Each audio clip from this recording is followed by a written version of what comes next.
Welcome to the PharmaSource Podcast. The global pharmaceutical supply chain is undergoing major change, driven by advances in bioscience, technology, and evolving patient expectations. So for today's episode, I sat down with Fernanda Teles, Head of Global Clinical Logistics for DHL. She explains some of the key trends from their recent report, Delivering Next Level Healthcare, and talks about how supply chain leaders should adapt to this new landscape. Fernanda, thank you so much for joining us today. You've got 20 years experience managing clinical supply chain and logistics.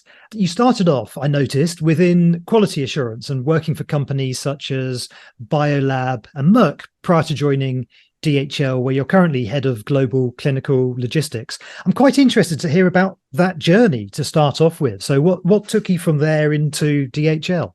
And that's a great question. And first of all, thanks for having me. Look, that is a true pleasure, being in this environment and talking about my passions, actually.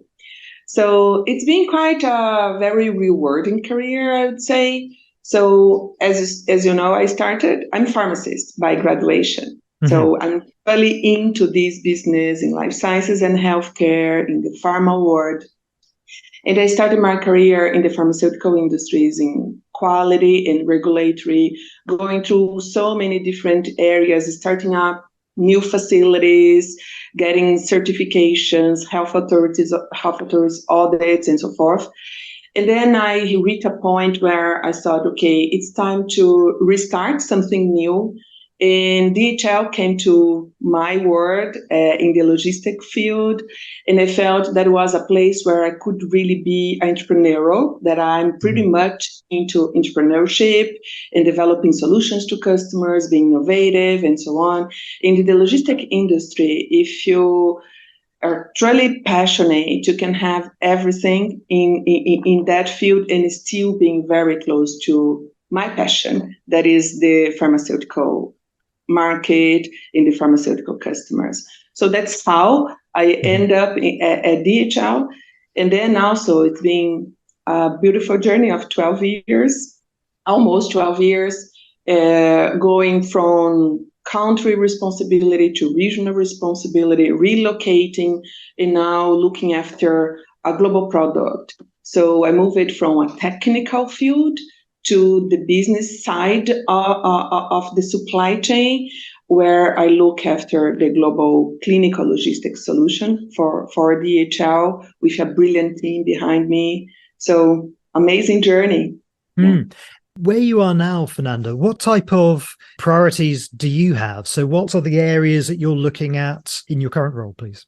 So in my current role, we are really looking for developing solutions for customers that are innovative, that brings value, and keeps all of the regulatory compliance fully attended in the whole supply chain.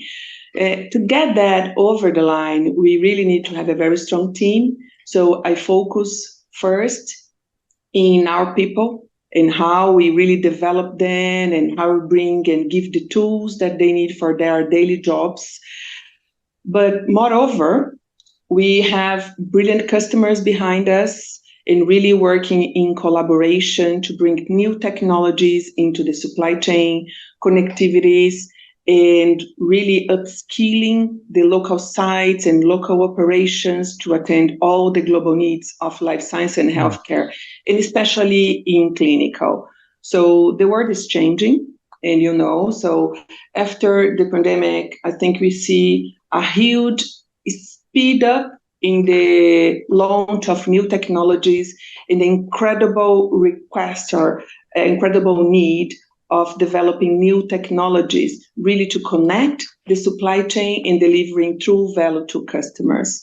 So that would be pretty much my focus. So focusing people in upskilling and having the right expertise available in the infrastructure and connectivity. I would say these 3 points are the baseline for everything that we build from there. And talking about new technologies and where the industry is going. DHL, you recently published a really interesting report about delivering next level healthcare. It's a fascinating report. Recommend anyone reads it. It explores some of the major trends which are likely to shape pharma and biotech supply chain for the years to come. So I just wanted to walk through some of those and to pick out the areas of investment which are going to be most important over the coming years. I mean, one of the first things I noticed from the report is the move to patient-centric healthcare. I wonder if you could unpack that for us, please. 100%. So I think the whole structure of research and development in pharmaceutical industries is built with the focus on the patient, right? And everyone that is behind the supply chain or the pharma ecosystem, we need to switch to go to that direction as well. So patient centricity is bringing a lot of different needs across the whole supply chain and across the world. You are seeing a huge move from the very market, the leaders in the market, like the North countries, the US, Europe, or Asia in certain locations in Asia, to come to areas where you can reach the more remote destinations, really to cover the entire population. So patient centricity is about making the medicines available to everyone at the right time, at the right conditions, of course. So three bottom lines as well. So, and that shift is really bringing new ways of working. It's making health authorities also to rethink about the regulatory model and the regulatory requirements. So it's really changing the world in a sense that you need to make medicines available, or life-saving medicines available to everyone, anywhere, at any time. So it's pretty much making us think and develop new solutions, new coverage, new ways of working, and keeping simplicity. That is the key point for me, really, to make things happen across the network. You can do everything that is needed in the pharma supply chain, keeping all regulatory compliance, all technical requirements, but still being simple. And that's pretty much part of our DNA, and it's pretty much part of also my values as a professional. So let's make that happen, but let's be focused and simple. Yep. So that's pretty much, I think, patient centricity as the key point to the whole new trends, because then we move into the other parts of the report as well.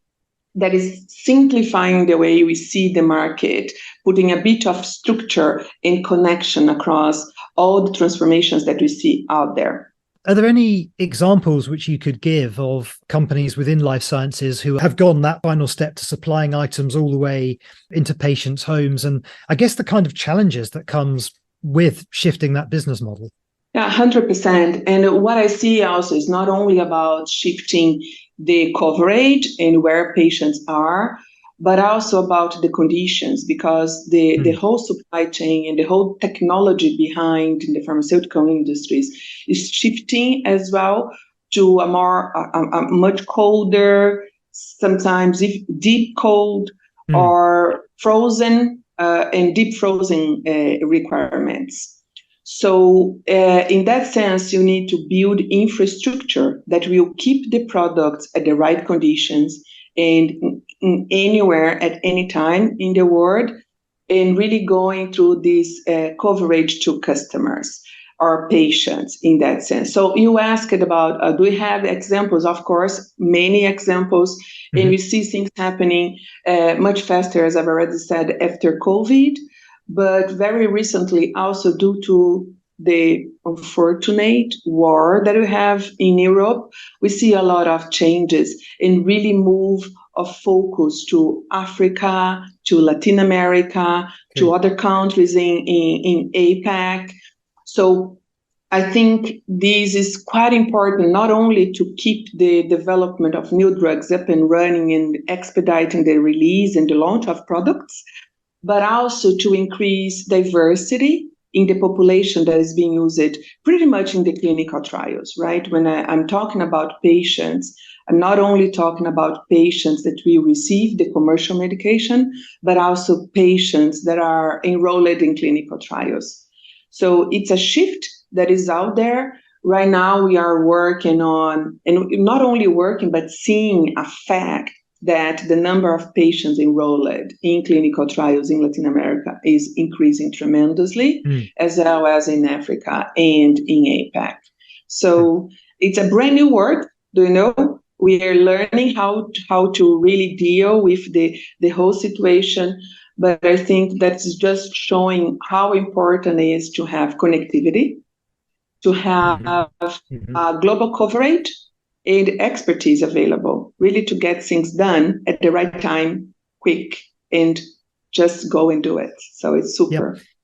So going back to what you touched on there around cold chain. So something that your report flags is that biopharmaceutical products are going to be increasing from around about a third of the market in 2020 up to over 40% in the years to come. How are you keeping pace with that change? How are you enabling that shift to cold chain logistics, end-to-end monitoring, and how are you finding your customers in terms of their readiness to go on that journey at the moment? Yeah, so customers are pretty much ready, right? Because the development of new drugs is really shifting from the small molecules to the large molecules in biopharma, cell and gene therapy, personalized medicines. It's a true change, and the technology is really helping to expedite the development of those drugs. And that comes with different requirements and more controlled environments in the pharmaceutical side and also in the supply chain.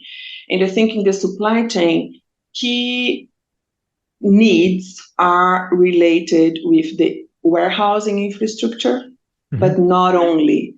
Transport is the key part as well, because you need to move products from that controlled environment to reach the final destination, regardless if that will be a hospital or a distributor, a wholesaler, or a clinic, or the patient straight away. So that infrastructure in the DHL world, we invest heavily in the development of the life science and healthcare capabilities, not only for clinical, but also for the commercial side. We have a global coverage, and it's a group that we can deliver all the end-to-end requirements and the end-to-end supply chain through all the companies of our business, the DHL group. So in that sense, the infrastructure is over there available in every location where we do operate and where the majority of our customers are operating. And when we are not, we have a chain of partners of DHL sister companies, and we can reach those destinations through a very strong transportation network. So we work pretty much enhancing the life science and healthcare sites to really reach and to really cover all of those requirements in terms of cold chain and also frozen and deep frozen capabilities, but also enhancing the whole connectivity through the transportation network across the globe. And that's pretty much the vision, right? Where we work as a network. So we connect dots across the globe, really to make sure that we have a solution that will fit to our customers, but that will also bring a lot of value to them. It's a controlled environment. It is visible. We have visibility tools that are really crucial when we talk about this type of products and this type of environment. And moreover, a strong team of experts, because we do nothing without people, right? And I'm always reinforcing that fact, because it's people behind the scenes really doesn't matter if you have the best technology in place, really available for you. If you don't have a strong team that is cohesive and really working to deliver the best to customer, that won't happen. So it's a combination of everything. And those people, I mean, what type of roles would you say, or what type of skill sets are the most important if you're going to deliver this cold chain global network? Who are the key people within that? So we work really with a very diverse team with different skills. I think we need to have this collaboration really in place to make that happen. So with all the technical expertise around solutions design, around product development, customer solutions, and really understanding customer needs and regulatory requirements and quality into the customer, translating the customer language into the supply chain language. So cannot say one word or about what is the right profile, but it's a combination of different profiles in a very diverse environment that makes us deliver what we need to deliver really to customers. So many talents in the group that we can really combine and design solutions that will fit for the purpose, definitely. Digitization of the supply chain is another major theme that's coming through in your report. How close would you say we are to seeing that end-to-end digital integration, all the way from manufacturing to patient delivery? And that's a very good question, because it's amazing what is happening out there, right? Are you already fully connected? I would say no, we are not. We do all of our best to really go and do and deliver full end-to-end visibility and connection to our customers. But it's only a piece of it, right? Because you have a full world out there. So how do we connect the entire supply chain of pharmaceutical companies, of wholesalers, hospitals, and really creating that digital experience? I think is yet to happen, but will come. So in that sense, working on the true collaboration between the different players across the globe or across the market, simplifying, standardizing connectivity, and even requirements around the data management, that will be really crucial to have this full and true experience of data analytics and end-to-end supply chain visibility. Right. So looking to the market as a whole, I see that is yet to come. Once we move into the collaboration environment and the collaboration, I would say, willingness across the market, we'll get there. And the standardization will be crucial and really key for that. In our control environment, we definitely connect the dots and have data exchange around all of our supply chain to deliver full visibility of what's under DHL's responsibility and DHL contracts. But what is out there in the market, I think it's a path forward. It's completely suitable, completely feasible, but we need to work together. And that's the collaboration piece that will really help everyone in the supply chain really to connect. And do you know, look, it's more about also avoiding and reducing waste. The amount of waste in this market is just tremendous. And when we think about the carbon emission and really the sustainability agenda, we see that pharmaceutical industries and the life sciences and healthcare environment is responsible for a much bigger carbon emission if compared with the automotive industry. Not the cars itself, but the automotive industry. Is that fair? I don't think so. I think we can do better. So how to optimize, and this whole connectivity collaboration can really help also in the sustainability agenda. Why would you say life sciences are lagging compared to automotive and other industries? I would say the complexity of the whole supply chain, and doesn't mean lagging, but it's different, right? And I used to say different markets have different requirements. The requirements in the pharma industry and life sciences industry is pretty different if compared with others. So I think this mindset of optimization, of network optimization, continuous improvement, in really being able in syncing in different ways of working is really crucial to really drive that agenda.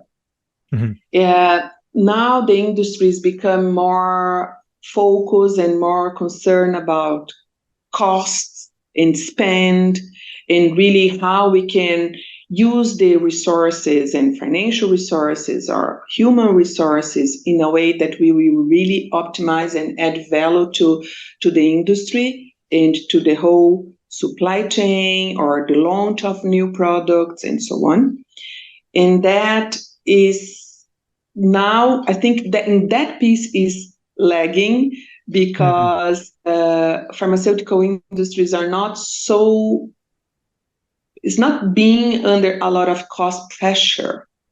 So we still have reasonable margins in the market. We still have blockbusters in launching of innovative products in the market that have a population that will really consume that, whereas other industries are not at the same level. So the cost pressure and competitiveness are much higher in that sense, what makes them be ahead in terms of optimization and innovation or even continuous improvement. But that's changing, and that's good news, right? Because more and more we see the need of really creating value through the whole supply chain, and customers looking for the network optimization, really connecting the whole globe under a global network. So local opportunities or local business becoming more global or regional focus, really to drive this optimization and standardization. So that's pretty good news in this market. And I've been working in the life sciences industry for more than 20 years, as you know, and that's an important change. And I think it will be a game changer for the future. Absolutely, without any doubts. That's interesting. So because of the cost pressure, it's forcing everyone to really optimize and have a sustainability impact because of that, getting rid of waste from the supply chain. Absolutely. And I think we can really change the whole perspective once we move into that in that area, because that is not only about cost, but it's about value. So how we deliver value to the whole supply chain and how we will make our customers more successful. And that's the whole, I think, focus that is out there right now. Because if you need to think about optimization, simplification, you deliver cost savings, you deliver optimization, and you also deliver a much better agenda for sustainability. One simple example is how you manage your packaging environment.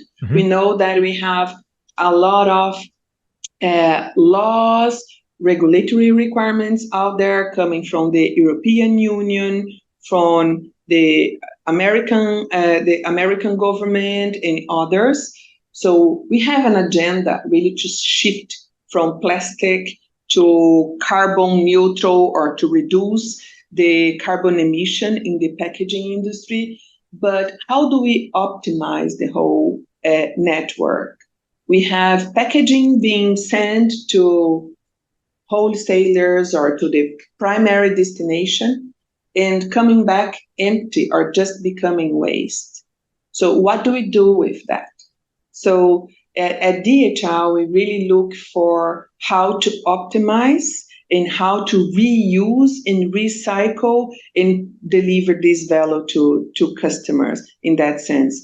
So packaging, for me, it's a key point in the whole industry around how we can be greener and how we can reduce carbon emission, but also becoming more cost efficient and more standardized. So I think it's a big opportunity out there in that sense. Requires change in the mindset and requires also a lot of understanding and controls around the whole supply chain to avoid any kind of disruption or issues, any impact that really could cause a disruption in the supply chain. Mm-hmm. What advice would you have for someone who maybe they've just moved into a head of supply chain role in a pharma company? How would you suggest that they would tackle this type of challenge to look at optimizing, understanding and then optimizing their network? I just wonder what would be the steps that you'd recommend someone would go through? So I think first of all, really keeping eyes and ears open for innovation. Mm-hmm. Secondly, challenging the status quo. So we come from a very traditional industry with very strong mindsets and requirements. So I think keeping the mind and eyes open and challenging status quo will be a very successful starting point. Mm-hmm. And understanding technology and how to add value to the whole supply chain of pharmaceutical and life sciences products. Technology is key in this industry. It's not only about technical requirements, but really upgrading systems, thinking about connectivity, thinking about data analytics, and how to simplify. Mm-hmm. Sometimes people misunderstand technical requirements with complexity. So we can comply with technical requirements, but still being simple. So I would give those advices. So not only focus on the technical piece, but really going through this challenging status quo, thinking about technology, data analytics, and how to optimize this supply chain. Great, thank you. The advice is Fernanda's advice. So and we've mentioned a couple of big supply chain disruptions. We've mentioned the COVID pandemic, which obviously had huge repercussions all across the global supply chain.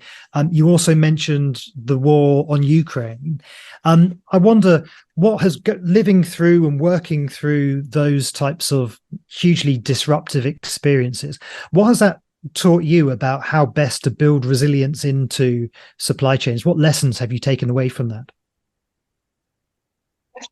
Many, right? Look, I think we all in this industry, in many different industries, we have learned so much during this period of time. And really thinking about how to and not why not. So that's pretty much the mindset. And that's pretty strong in our team. So how we can continue operating, how we can continue delivering, how we can reduce any impact to patients and to the life sciences supply chain.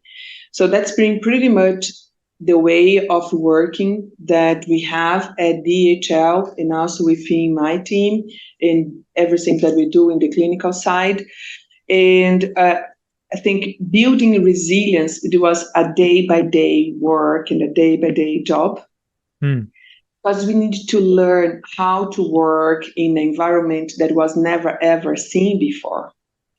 So right now, when you see that we have gone through the pandemic, we have gone through the war and the reshaping and rebuilding of the supply chain based on all of these adverse effects, we see that the resilience of our network is really crucial. Mm-hmm. So what made us really to go through the whole challenge that we had during this period of time, that was the spirit of collaboration, having a very strong global network that you can rely on, right? And true partnership with customers, because no one does anything alone. It's collaboration. And we have been going through all of those challenges together with our customers, together with our partners, and really counting one another. And that's the game changer in my point of view. It's through collaboration and through partnership. That was the baseline really to create the resilience that we see over there, right? Yep. Interesting times, isn't it? And lots of change. How do you stay resilient yourself in your personal life? Wow, that's a very good point, right? Because during these challenges that we have gone through, we also think about how to keep up and running from our personal perspective. And right. For me, it's really is the balance between work and life.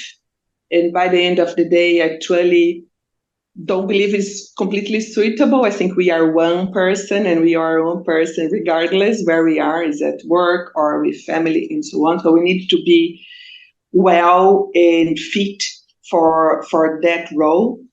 And I truly believe in the balance of your mind, your heart, and your soul.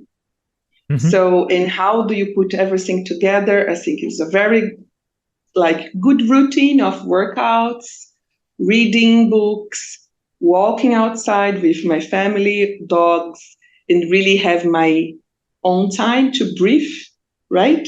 And reshape things and coming back.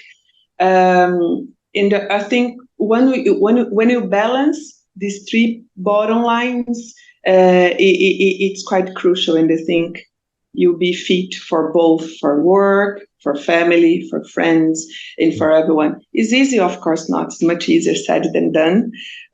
We have challenging times and we need to prioritize things, but always have in mind that, okay, I own myself. I know when I need to stop and really then take a break, even though it's a few hours, and then you come back and you restart. In the supply chain, there's always something which will keep you up all night. So yeah, taking the time is so important. It's super important. It's very often that I start my day talking to China or talking to Australia, and I end my day in the East Coast with the US and the other parts of the globe. So, and that's the beauty about having a global role. But you really need to hear your body and understand what is going on and really take the time when it's needed. I think that is really crucial for success, not only personally, but in the professional life as well. Thank you so much for this. Really, really interesting. So thank you for your time. Thank you, Alok. Appreciate that. Thanks to Fernanda Teles for that insightful interview. And if you want to download that report we discussed, Delivering Next Level Healthcare is available on the DHL website. Thank you for listening. And as ever, you can join the conversation at pharmasource.global.